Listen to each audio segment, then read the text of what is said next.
Yo, yo, yo, yo, yo, what's going on? It's the NRW where nerds rule the world. And we are back, y'all. Your boy Kuya P, aka Patrick Michael Strange. I got the homies. They're waiting in the wings. We're going to break down the latest episode of Marvel's What If. This is What If Doctor Strange lost his heart instead of his hands, y'all. It's another great one from the What If series from Disney Plus.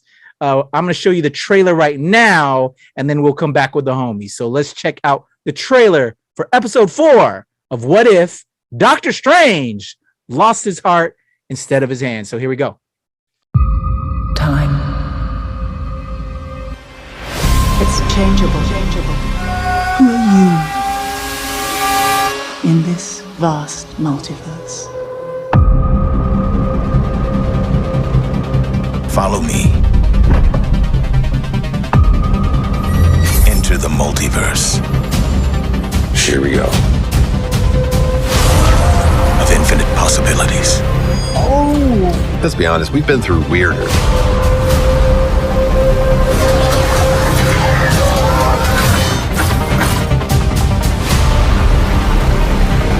Who are you? What if? Only on Disney Plus. Boom! There you go. What if Doctor Strange lost his heart instead of his hands?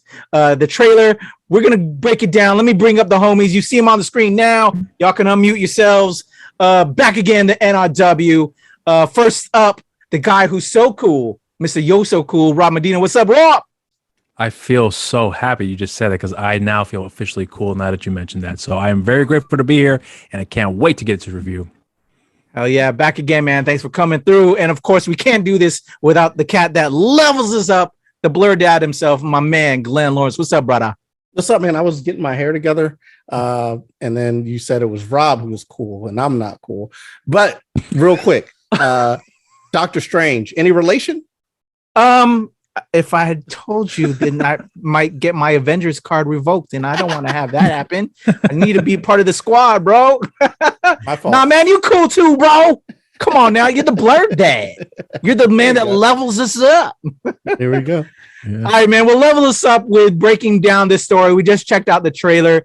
Let us know about the story that we're getting in this particular episode of What If, brother. So this episode of What If, they keep getting better and better, and this is definitely one of my tops in the series right now. It takes place in a universe where Doctor Strange, instead of getting his hand smashed and losing his hands, he loses his boo, which is his heart. Rachel McAdams, who plays, what's her name? Christine Palmer. Christine. Yeah, he loses Christine Palmer. And that actually sends him on the same journey that he had before, which is to find himself. Although in this one, without having to humble himself, he becomes a little bit more dark. So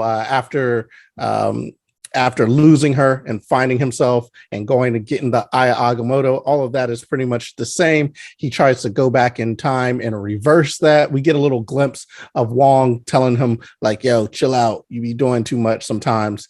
And he does what he does. He does too much. He tries to go back in time, switch things. In the course of doing that, finds out that he can't change because it's I think they said it's a focus point or a nexus point. Focus point, I think they said. Yeah, a focus point. It's a fixed point, or a fixed point is what it was. So it's a fixed point in the universe. It's a fixed event, and it just always has to happen like that in this universe. He doesn't take that. So he goes off on a quest to figure out how he can bring someone back. That takes him on a wild journey. He finds Cagliostro, who, from the book of Cagliostro, he goes to look for him. And in doing that, he figures out some different ways that he can take powers from different people. So he's just trying to do that so he can get back the woman that he loves. It's a great story. I'm leaving out some parts, but I know we're probably going to gloss over those as we get into the characters and whatnot and talk more. But that is the gist of this one. He loses the love of his life, and in trying to get her back, it takes him on a dark path to gain all the power that he can, absorb all the power that he can, and it has devastating consequences for that universe. So is that now, a good breakdown? Yeah. So I think I kind of left you guys hanging. Everyone's like, oh, "What happens next?" Well, what happens next is Rob talks about the characters, and that's where I was going to chime in. Well, yeah. So pretty much, you kind of pretty much covered the whole plot right there pretty well. Now, as far as the characters are concerned, we already know that Doctor Strange is back in the mix, and taking a different journey this time around, and we still have Wong in the mix as well too. The H1 makes an appearance as well. And of course, we already talked about Christine Palmer, played by Rachel McAdams. And that's pretty much the whole core of the story. I mean, we also get introduced to another character too, which I'm not familiar with. I don't recall if they were in Doctor Strange, the live action film, because I've only seen the movie twice, and it's been a while since I've seen it. But it's a character by the name of Obang, I believe is how you pronounce the name. Yeah. So I'm not too familiar with that character, but I know that's like a pretty prominent character in this particular universe, I would say. But and then we also get a visit from another character by the name of Christine Everhart, who was voiced by Leslie Bibb. But yeah, I'm just gonna jump right into it here because we're all familiar with the story. We all know who the character of Doctor Strange is, but this is the what I loved about this episode, because in the live action film, and I'm assuming in the comics too, Doctor Strange is this cocky fella. He's basically Tony Stark with magic. That's what a lot of people compare him to. In this movie, he's a super nice, humble guy with a lot of, he's got a good head on his shoulders. But then once the one true thing that he is passionate about is taken away, he takes a very dark turn to get back his one true love, and is willing to do whatever it takes to get that to make that happen. And being that he's so good at his field, it was nice to see that aspect of the character that we probably had hints of before, but he was just too smart to delve into that territory. And now that we are seeing a man who is desperate and was doing anything in his power to make his loved one come back, it was not a boring journey. It was actually rather interesting that they kept going with that. And then we also get I don't know, I kind of picked up on it after the fact that Wong has always been the guy that has told Strange not to do the things that could cause some serious consequences and affecting everyone on Earth in a timeline or whatever the case may be. And having the voice of reason there and just kind of pop in and out as needed, it was a nice gesture. I thought that worked very well for this episode. And then we have the Ancient One come in and really kind of just set the standard. You got to abide by these guidelines, because if you don't, then these are the consequences of these actions you're going to be committing here. So I always thought that was a really interesting approach that they took with this character. And for a show for this episode being half an hour long, I'll be completely honest with you, I did like Doctor Strange the film, but I loved this episode way more than I did the movie. Kind of odd, but I think it had more impact on me than the actual film in itself. And the film was phenomenal, but this one, it really just like took it a whole nother level, which I appreciate a lot more. So that's my stance on that here. Yeah. The one thing that you did leave out from the characters is this is the first time we get to see Jeffrey Wright as the Watcher actually interact with one of the characters, which was very, very cool. And then just to recap, Obey, I found this out, is one of the names for Cagliostro is Obey, like in the comics or whatever. So so it was like they didn't say it was his name, but it's kind of his, you know what I mean, his name. So he is kind of the one who created all the books, all those magic books or whatever. Yeah. So that was kind of an interesting thing for them to put in there. And it was interesting seeing Doctor Strange's character. You get like a little bit more of his backstory, because you get that he's kind of like, pompous or whatever, a jerk. But in the movies, it kind of comes through as like he's gone through and changed from that. You don't see him like reverting or backsliding into that mode. But here you get the part of his personality that does, kind of backslide and can veer towards the dark side, as they say. So that was kind of That was kind of cool. I really liked how they showed him lose Christine in so many different ways, and you can see it like break him each time. It gets sadder and sadder. Like everything he does is just like, damn, how does she just every time? Like even if we stay home and get pizza, she dies. Even if I don't pick her up, she dies. You know what I mean? Like, how does she just die every time? So that was wild. Kuya P, what was your thoughts on the episode? All right, so first and second one, like we talked about earlier before, I really enjoyed those first 2 episodes of What If. Third one I thought was so. I still haven't watched it back yet. Again, like you guys said, hey man, maybe you'll feel a little differently. Haven't had the time, but I will try and give it some time. Because like I said, that was kind of like the lesser of the first 2. This one was right up there with the first 2 for me, because this was really in that vein, because I'm a fan of the What If comic book series. The What If comic book series was very dark in tone, because it is, again, and very similar to like what Doctor Strange goes through. You shouldn't fuck with time. You shouldn't change. Certain things are at fixed points, and it'll continue to be a cycle, a recyclable effect if you continue to play around with the time stream, if you will. And so that's what I enjoyed about What If, is that it just was very dark, and then it would show you those ramifications, and so this just really played into all that, and I love that they kept it that way. And it's not a good ending either. It was very dark, and because he fucked up, and it's all the way end. It's not a perfect story. It's end of this particular strange storyline right there. So I really enjoyed it. They kept it in that vein. They kept it very classic What If from the comic, and frameworked it as such. They showed you different realities. Really, I was unexpecting that they keep it that dark, but they did, and so I'm very happy that they were very realistic to that fashion. Doctor Strange has, even though my last name is Strange, has never really been a top tier character for me, because to me he's always been like the privileged white dude.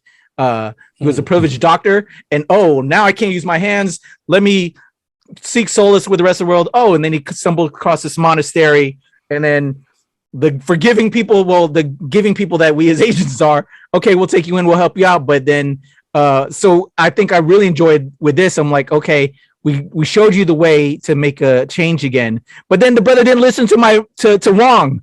You know what I'm saying? The Asian man tried to tell you, don't do that. Didn't even listen to Ancient One, and didn't listen to the woman. Didn't listen to the man of color. Didn't even listen to Obang. And again, so all these people of color and the woman, he still didn't listen. And look what happened. And when my wife watched it, she gagged. She laughed her ass off. She was like, "Yeah, this is the white man tale right here. You don't ever listen to us, and this is what happens. This is what's gonna happen. It's the end of your world, son." Man. So I thought it was amazing. I was surprised that Marvel did it. They did it, and it was classic. Obang's character, again, you did a little bit of research there, Glenn. I'm not sure. I still think they have him as a sub. I think they're gonna have another person actually play Cagliostro and outside of him, but who knows? For you, Rob, he was never introduced in the first film, so it's purely brand new for this introduction in this show. Yeah.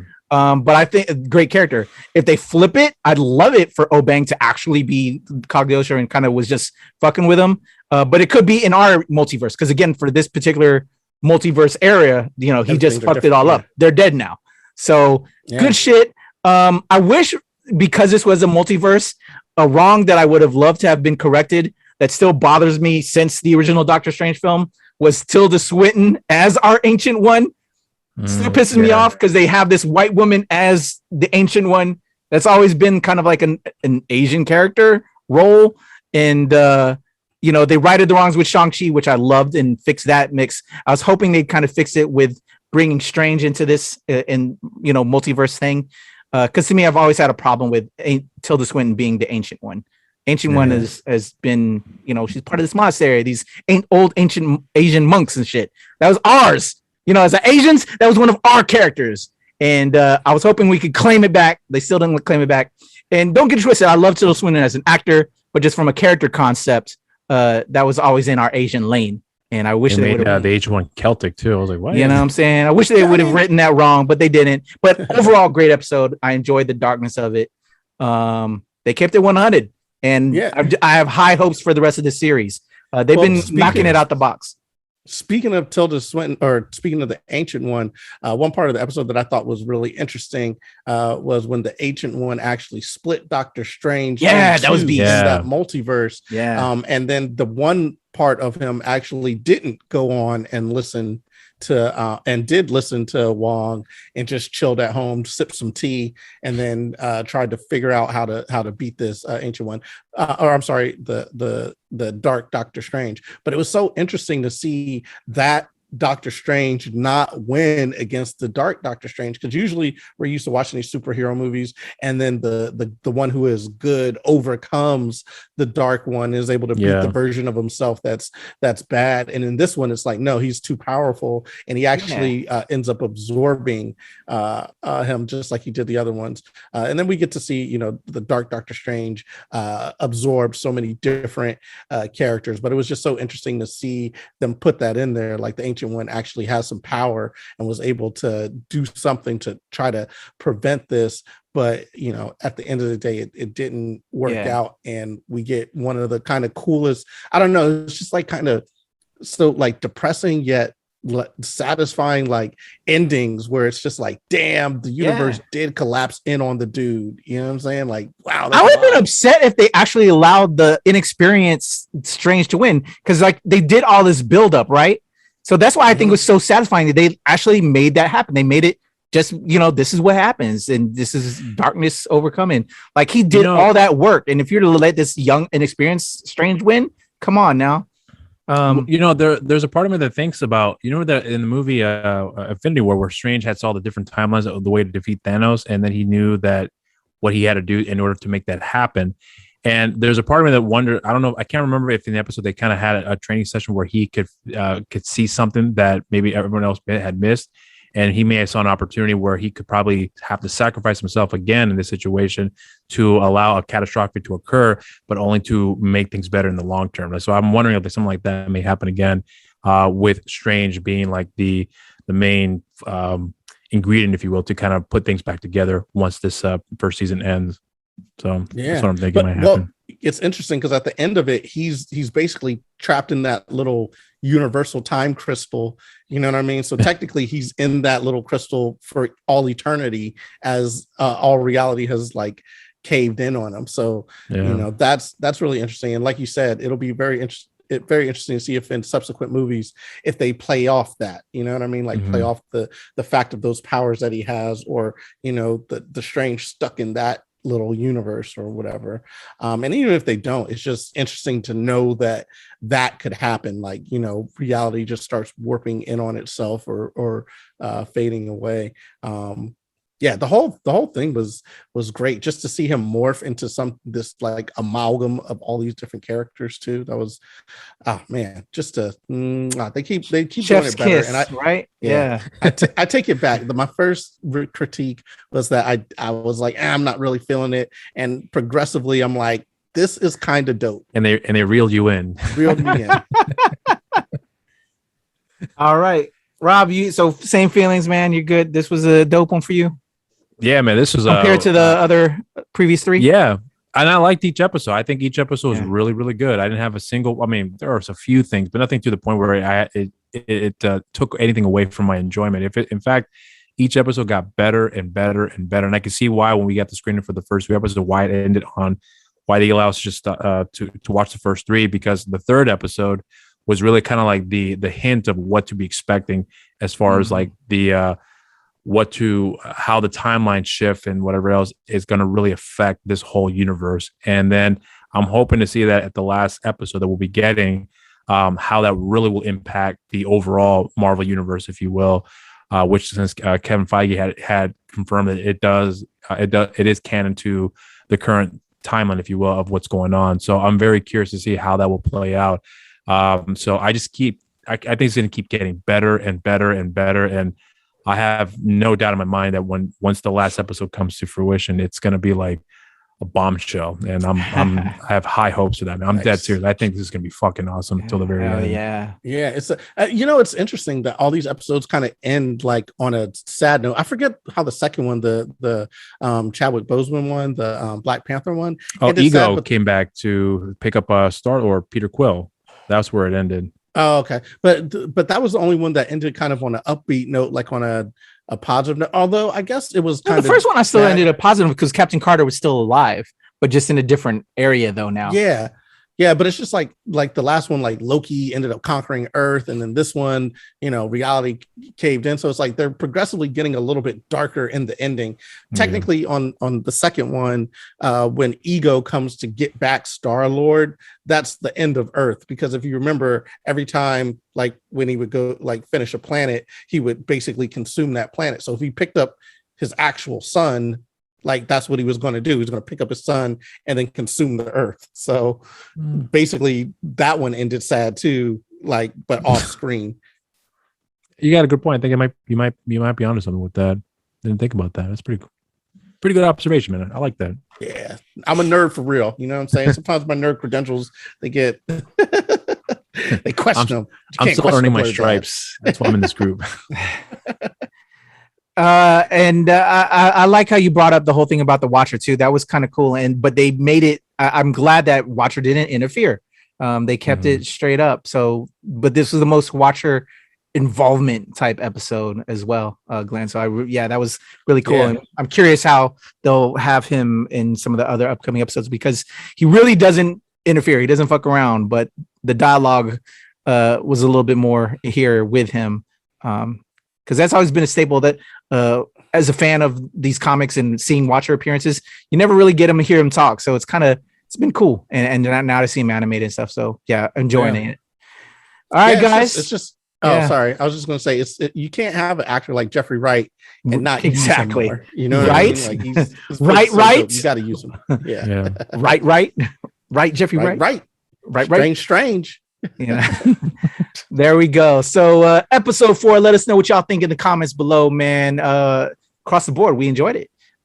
Very curious what they're going to do in these upcoming what ifs. Do we want to do a what if prediction? Are there ones that you hope to see happen with the next batch of episodes?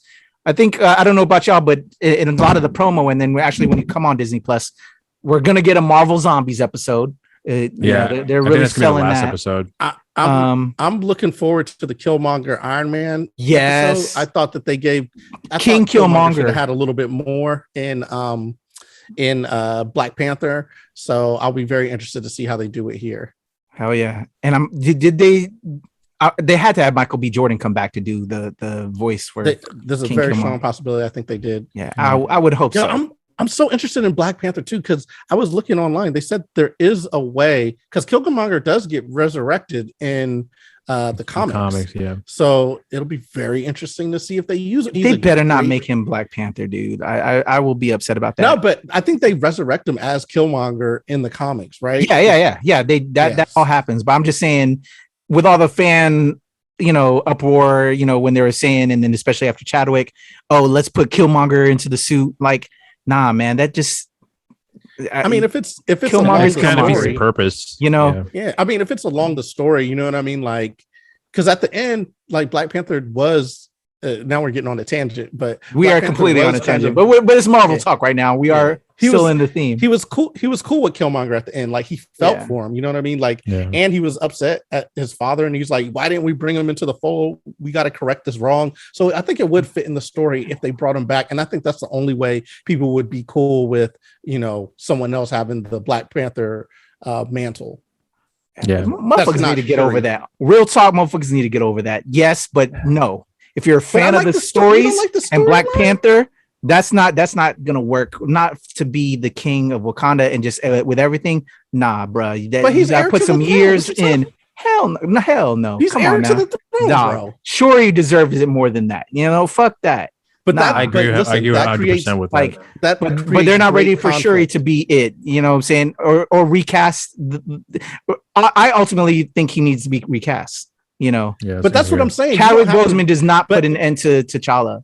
I'm sorry, but here's what I'm saying. He doesn't need to be recast if you have Killmonger taking the No, mantle and that just on the- on- on- just no, but- no. But what? But I'm saying like it definitely sets up conflict between Killmonger and Shuri because he's taken over. He's, you know what I mean? The same way T'Challa and Killmonger had conflict. I hear think you it's because he insane. is such a great character.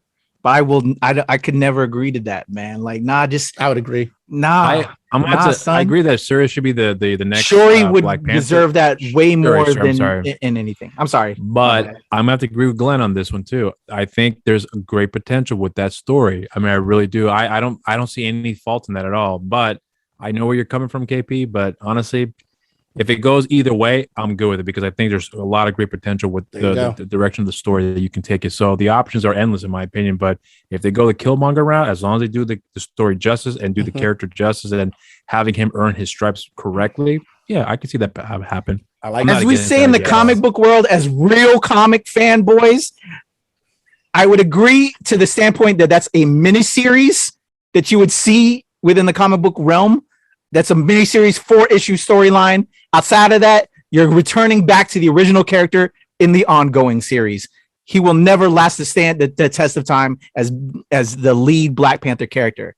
Hell no. I'll tell you financially. That's a sidebar miniseries storyline. Listen, See, financially it'll work. This is where y'all aren't real Marvel fans here and know the comic books like and grew up on that shit like your boy. Well, hold on, wait. Didn't what's his son. name? Dr. Nah. Voodoo? Didn't he like resurrect him and then he Dr. like came Is that I think it's time to sign out. I think it's time to sign out because y'all are killing me right now. Y'all ain't real fans up in here. Y'all ain't real Marvel Comics fans up in Black here. Panther forever. This guy, Rob. How can they reach out to you, bro? Well, you can reach out to me and agree with with Glenn and I's perception of this direction of the story for Black Panther on social media. You can follow me on Instagram on Rob_Medina0585, on Twitter Rob Medina0585, on Facebook Rob Medina, and also follow my show social media accounts too. On Instagram You're So Cool with Rob Medina, and on Twitter You're So Cool WRM. I always have to think about that because a lot of things I'm saying here, but that's where you can follow me. You need a link tree. I'm Glenn Lawrence. You can find me on levelupcomedy.com, Level Up Comedy across all your socials. Glenn Lawrence Laughs, Glenn Lawrence Comedy on Facebook, IG, Twitter, and the Blurred Dad Podcast. New episodes every week. Follow us on Twitter too, and drop us a line. There you go, Glenn. You had to make me go against you today. And I love Killmonger, but it's just a no. It's just a no. Do you really love him? Do you really love him, man? Do you really love him? As Killmonger should be. Killmonger is Killmonger. He's not fucking Black Panther. I'm sorry. No, he's dead now. He's dead now. Is what it is. And follow my boy Rob and Dina. Follow my boy Glenn Lawrence. Those are the homies. I love them. But you can also hate your boys at the same time. It's a love-hate relationship right now, especially with Glenn Lawrence. That's my brother. Rob agreed with me. That's my guy. And now, then fuck both of y'all right now. Love you both, but I hate you both right now. Rob Medina, Glenn Lawrence, follow the brothers. I love them and I hate them. Your boy Kuya P. You can follow me at Strange since 1977, as well as at Tim Far East. Over on TikTok, the legend Kuya P. Over at the Nerds of Color, giving you that PLC perspective within pop culture, as well as Show Pow Show representing that Filipinx. And of course, here with two brothers that don't know nothing about comics, the NRW, and at New Release Wednesday, where nerds rule the world. Yeah. We're out of here, y'all. Deuces. Boom.